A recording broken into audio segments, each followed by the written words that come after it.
ఇప్పుడిప్పుడే కుకింగ్ నేర్చుకునే వాళ్ళలో రైస్ కుక్కర్ లేకుండా పొయ్యి మీద రైస్ వండటం చాలామందికి తెలీదు. సో, ఈరోజు నా బేసిక్స్ టీచింగ్‌లో రైస్ కుక్కర్ లేకుండా పొయ్యి మీద రైస్ వండటం అయితే నేర్పిద్దాం అనుకుంటున్నాను. చూసి నేర్చుకోండి. ఎవరికైనా రాదనుకుంటే వాళ్ళకి ఈ వీడియోని షేర్ చేయండి. ముందుగా రైస్‌ని ఒక 3 టైమ్స్ బాగా వాష్ చేసుకోండి.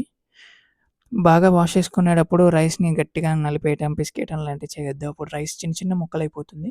3 టైమ్స్ వాష్ చేసుకున్నాక దాంట్లో మీరు ఎంత కప్స్ అయితే రైస్ తీసుకున్నారో అన్ని కప్స్ వాటర్ పోసుకోండి.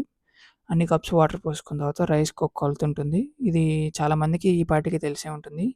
ఈ లెవెల్ వరకు సర్ఫేస్ మీద నుంచి ఈ లెవెల్ వరకు అయితే వాటర్ పోయాలి.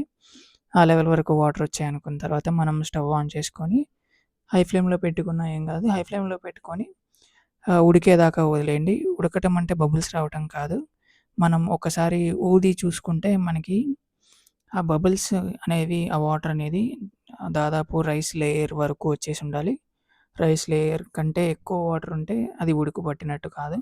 రైస్ లేయర్ కన్నా తక్కువ వాటర్ ఉన్నప్పుడు మనం దాన్ని హై ఫ్లేమ్ నుంచి లో ఫ్లేమ్‌లోకి పెట్టేసుకొని ఒక మూత పెట్టేసుకోవాలనమాట.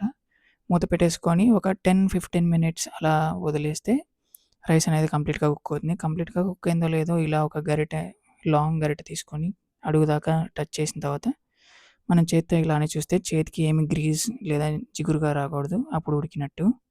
సో, ఇదే ఈజీ ప్రాసెస్. రోజు చెప్పే మాట మందు, సిగరెట్ అలవాటు ఉంటే మానేయండి.